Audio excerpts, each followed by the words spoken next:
Hello बच्चों, good evening. तो क्या हाल है, कैसा रहा दिन आज का, बताओ। बढ़िया। तो सेंटेंस बना लिए थे जो अपन ने कल दिए थे, हैं? उम्मीद है कि बना लिए होगे, अपने साथ धोखा ना कर रहे होगे, हैं?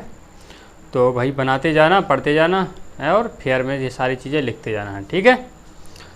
तो अब क्या करें अपन को, तो पिछली क्लास में हमने बात कर ली जो प्रेजेंट इंडेफिनिट टेंस का जो नेगेटिव सेंटेंस है उसको अपन ने कंप्लीट कर लिया था कि नहीं कर लिया था। यहाँ तक अपनी बात पूरी कंप्लीट हो गई थी पूरी, ठीक है। अब हम बात करें, आज हम बात करने वाले इंटेरोगेटिव सेंटेंस, ठीक है। तो प्रेजेंट इंडेफिनिट टेंस का जो इंटेरोगेटिव सेंटेंस है इसको, इसी को हम हिंदी में बोलते हैं प्रश्नवाचक वाक्य, प्रश्नवाचक वाक्य, ठीक है। तो जब भी अपन किसी से प्रश्न करते हैं तो ये पता होगा कि क्वेश्चन पूछते, प्रश्न मतलब क्वेश्चन, तो लास्ट में अपना क्या क्वेश्चन मार्क लगने वाला है, ठीक है। जब अपन से क्वेश्चन पूछते हैं तो देखो, इंटेरोगेटिव का हिंदी जो मतलब है वो है प्रश्नवाचक वाक्य, इंटेरोगेटिव सेंटेंस प्रश्नवाचक वाक्य, ठीक है। तो ये आज हम बात करेंगे, ठीक है। तो जो इंटेरोगेटिव सेंटेंस का बनाने का जो रूल है वो कैसा है कि ये रूल, ये नियम है बनाने का। नियम क्या है? Helping verb. हेल्पिंग वर्ब क्या है भाई, बताओ जल्दी दे, हम बार बार नहीं लिखेंगे हिंदी। सहायक क्रिया होती है हेल्पिंग वर्ब, ठीक है। और सब्जेक्ट मीन्स क्या हो, सब्जेक्ट क्या होता? कर्ता। और मेन वर्ब क्या होता? मुख्य क्रिया। मेन वर्ब क्या होता है? मुख्य क्रिया। और ऑब्जेक्ट मीन्स होता है कर्म, ठीक है। इतना बात समझ में आया। तो जो इंटेरोगेटिव सेंटेंस है उसको बनाने का जो रूल है उसके बारे में बात कर लेते हैं। तो पहले क्या करेंगे, पहले सहायक क्रिया आ जाएगी, हेल्पिंग वर्ब इसको बोलते हैं, ठीक है। उसके बाद सब्जेक्ट आएगा जो कर्ता बोलते हैं इसको, और उसके बाद मेन वर्ब यानी मुख्य क्रिया आएगी, और मेन वर्ब का फर्स्ट फॉर्म आएगा। तो इसमें भी कोई ज़्यादा लोड लेने वाली बात नहीं है। और जो कर्म है जो अपना फिर कौन आने वाला, ऑब्जेक्ट कर्म आएगा, फिर अपना क्वेश्चन मार्क लगेगा, ठीक है।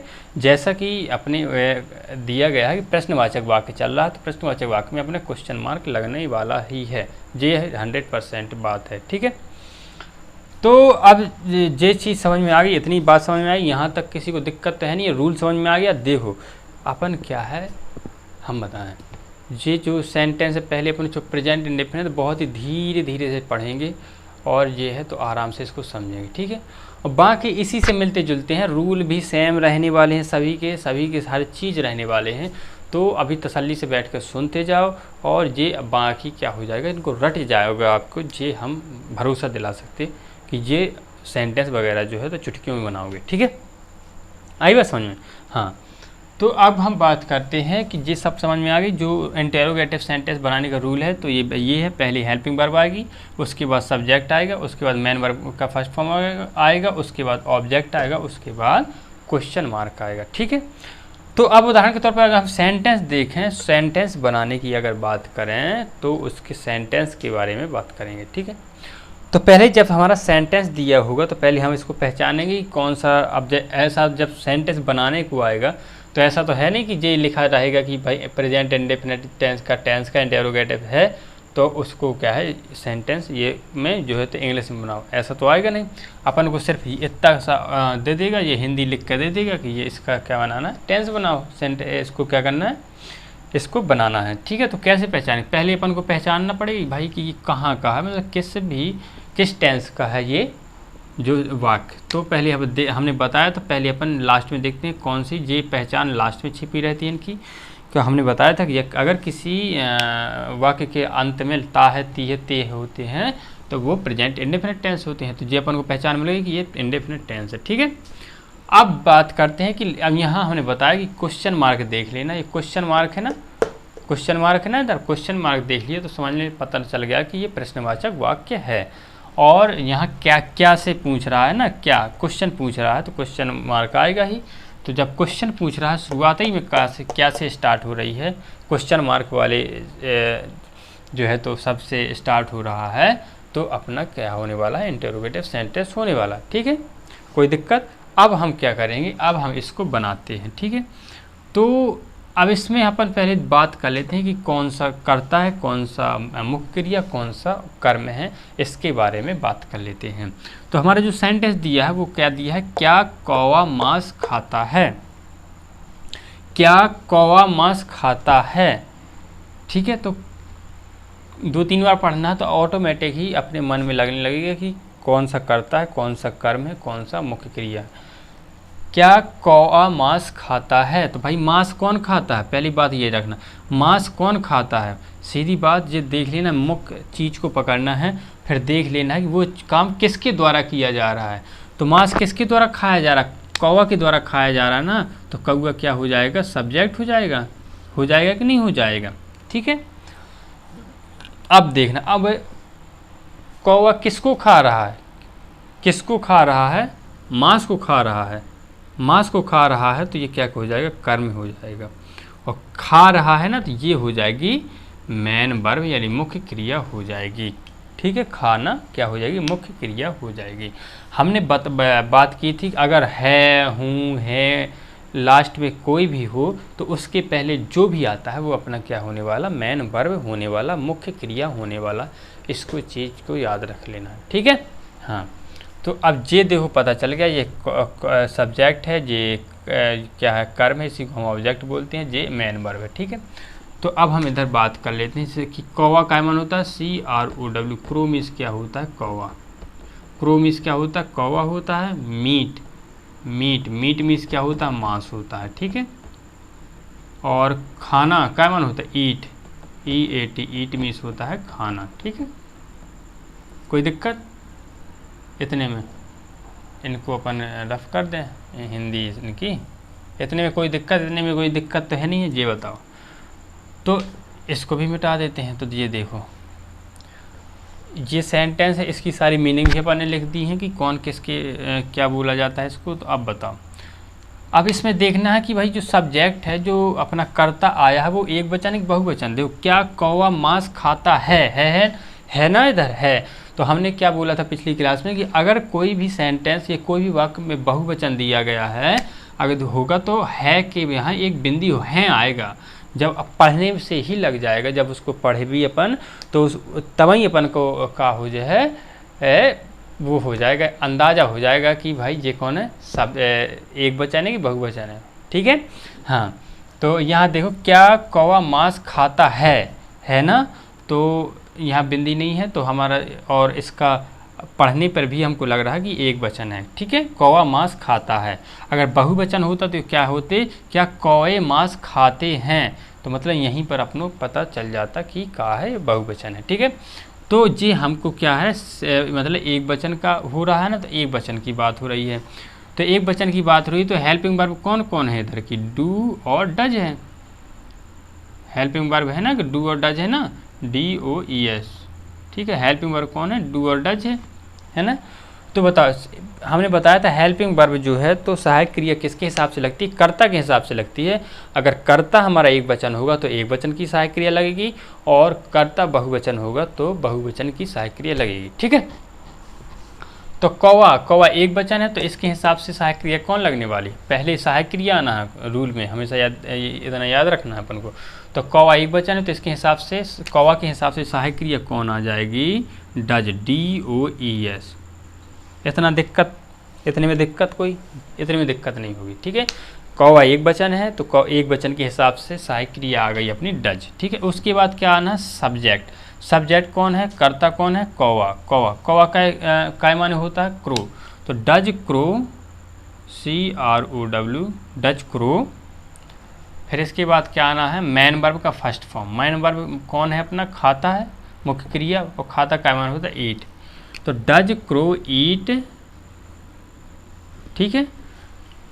डज क्रो ईट, EAT ये है। इसके बाद क्या आना, ऑब्जेक्ट। ऑब्जेक्ट कहाँ है, ऑब्जेक्ट कर्म कौन है, मांस है। मांस क्या माने होता है, मीट माने, तो डज क्रो ईट, तो क्या हो जाएगा, मीट, ठीक है। और लास्ट में question mark, does crow eat meat, या इसी को ऐसे लिख सकते हैं, डज द क्रो, इसको दा भी लगा दें तो कोई बड़ी बात नहीं है, क्योंकि वो खास कौवे की बात हो रही है, तो थोड़ा सा लग जाएगा। तो देखो, आर्टिकल वैसी चीज़ें हैं, तो अर्थ के हिसाब से और भी चीज़ें, जितनी प्रीपोजिशन वाला सिस्टम है, अर्थ और के हिसाब से इनका यूज कर लिया जाता है, ठीक है। तो देखो, बोलने में भी लग रहा है, does the crow eat meat, ठीक है। Does the crow eat meat, ठीक है। तो क्वेश्चन मार्क लग गया, अपन इधर अपन ने क्या लगा दिया, क्वेश्चन मार्क लगा दिया, ठीक है। आई बात समझ में, आई बात समझ में, कोई दिक्कत नहीं है ना, दिक्कत ये वाला सेंटेंस पूरा समझ में आ गया ना। अब जो दूसरा सेंटेंस है इसके बारे में अपन क्या करेंगे, बात कर लेते हैं। तो बात करते हैं, क्या कहता है दूसरा सेंटेंस कि क्या चपरासी पानी लाता है। क्या है भैया, क्या चपरासी पानी लाता है। इसमें भी देखो, क्या चपरासी पानी लाता है, एक वचन है ना, क्योंकि यहाँ बिंदी भी नहीं है, नहीं है। और अगर बहुवचन होता तो कैसा बनता, क्या चपरासी पानी लाते हैं, ठीक है। तो ऐसा इस टाइप से बनता है ना बहुवचन। तो ये हमारा सेंटेंस है, क्या चपरासी पानी लाता है। तो ये क्या है, एक वचन है, एक वचन है। तो एक वचन के साथ सहायक क्रिया कौन लगती है, चपरासी अपना एक वचन है, तो एक वचन के साथ सहायक क्रिया कौन लगती है, डज लगती है, ठीक है, DOES, डज, ठीक है। चपरासी क्या माना होता है, पिछली क्लास में हमने बताया था, चपरासी होता है अपना प्यून। प्यून मीन्स क्या होता है, चपरासी। इसकी मीनिंग नहीं लिखेंगे अपन, क्योंकि पिछली क्लास में अपन ने इसको लिखवा दिया है। Does the peon, PEUN, does the peon. लाना क्या माना होता है, ब्रिंग, इधर लिख दें BRING, ब्रिंग। ब्रिंग मीन्स क्या होता है, लाना। और पानी मीन्स, पानी का माना होता है WATER, वाटर। वाटर मीन्स पानी होता है, देखो WATER, वाटर मीन्स पानी। BRING, ब्रिंग मीन्स लाना, ठीक है। तो डज द प्यून सब्जेक्ट हो गया। अब इसके बाद मैन वर्ब, मैन वर्ब क्या है यहाँ पर, लाना, ठीक है ना। तो does the peon bring, BRING, bring, ठीक है, bring. Does the peon bring the water, पानी क्या है, ऑब्जेक्ट क्या है, पानी, WATER, वाटर। और यहाँ पर क्वेश्चन मार्क भी लगा देंगे लास्ट में, ठीक है, क्वेश्चन मार्क लगा देंगे, अरे क्वेश्चन मार्क लगा देंगे, कोई दिक्कत। देखो हमेशा हम बोलते जा रहे हैं, अगर कुछ स्पेलिंग अगर समझ में ना आए तो फिर आप देख सकते हो, इसलिए हम बोलते जा रहे हैं, लिखते जा रहे हैं।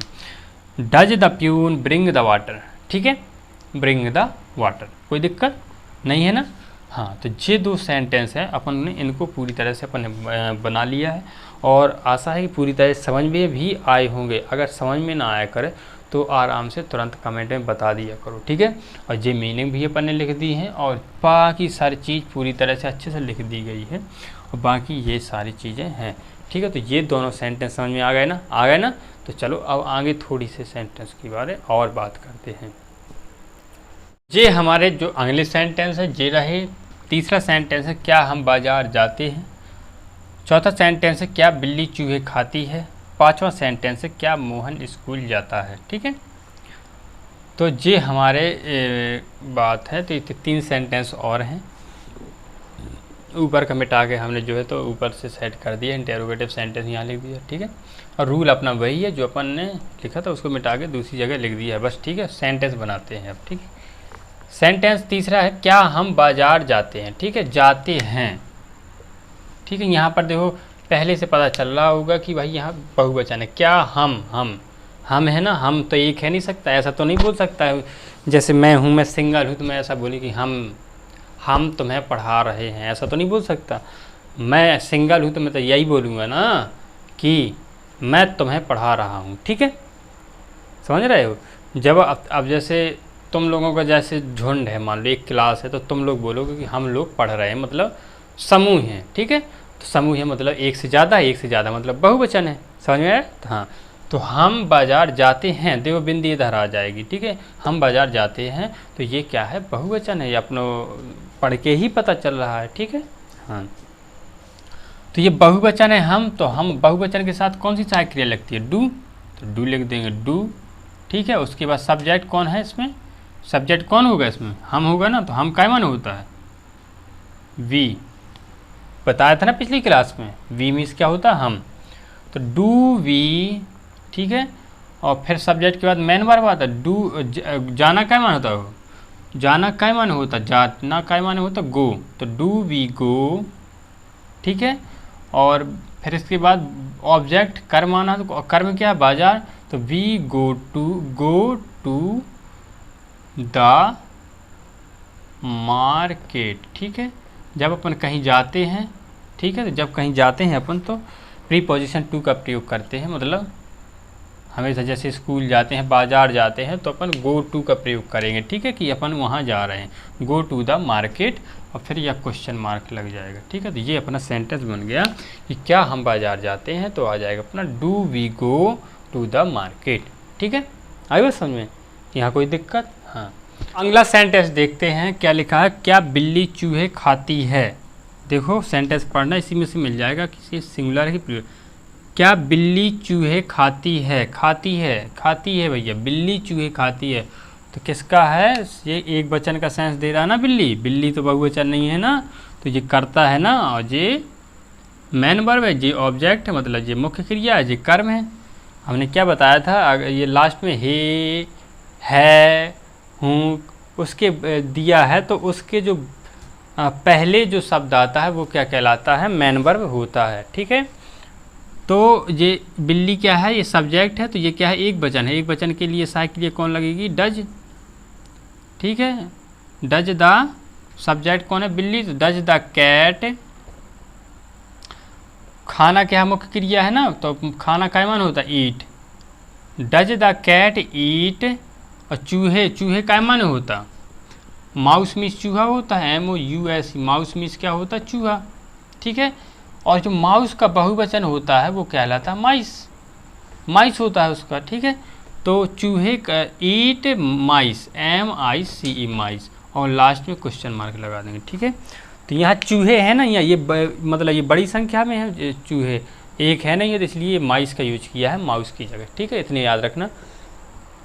पूछ भी लिया जाता है ऑब्जेक्ट में कि माउस का जो प्लूरल है वो कौन क्या हो जाएगा, माइस हो जाएगा, इसका याद रखना, ये चीज़ याद रखना है, माउस का जो प्लूरल है वो माइस हो जाएगा, तो इसलिए अपन ने लिख दिया डज द कैट ईट माइस, और क्वेश्चन मार्क लगा दिया, हमारा सेंटेंस कंप्लीट हो गया, ठीक है।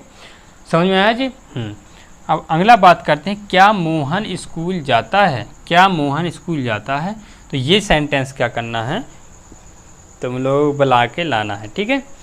क्या है, मोहन स्कूल जाता है, तो देखो स्कूल जाता है, तो इस सेंस में गो टू का ही यूज करेंगे, तो जाना का मान होता है, गोमिस होता है, तो टू एक संबंध बताता है कि भाई कहाँ जा रहे हो, तो इस टाइप से, तो यहाँ गो टू स्कूल हो जाएगा, गो टू द स्कूल, तो ये चीज़ है। तो ये वाला सेंटेंस आप लोगों को बना के लाना है, और भी सेंटेंस बना के लाना, लिखो, नोट करो, हम बोल रहे हैं। क्या राम खाना खाता है, हो गया, क्या राम खाना खाता है। क्या पक्षी आकाश में उड़ते हैं, क्या पक्षी आकाश में उड़ते हैं। क्या शेर जंगल में रहता है, क्या शेर जंगल में रहता है, हो गया। क्या पतंगें आसमान में उड़ती हैं, क्या पतंगें आसमान में उड़ती हैं, हो गया, लिख गया। तो इसी प्रकार से और भी अपने मन से लिख लेना और बना लेना, ठीक है, कोई दिक्कत। हाँ, तो आज अपन ने ये सारा इंटेरोगेटिव जो सेंटेंस है प्रेजेंट इंडेफिनिट टेंस का, वो अपन ने कंप्लीट कर लिया। इंटेरोगेटिव सेंटेंस यानी प्रश्नवाचक वाक्य, ठीक है, इसमें कोई दिक्कत नहीं होगी, पूरी तरह से समझ में आ गया होगा, अच्छे से समझाया है इसको, ठीक है। अब आज का वीडियो यहीं तक, अब अगली क्लास अपने जो है तो नेक्स्ट वीडियो में पढ़ाते हैं, ठीक है। तो अगर वीडियो पसंद आए तो लाइक करो, और दोस्तों के साथ शेयर करो, और चैनल को सब्सक्राइब करो, और इंग्लिश ग्रामर बहुत ही आसानी से बेसिक से सीखो और दूसरों को सिखाओ।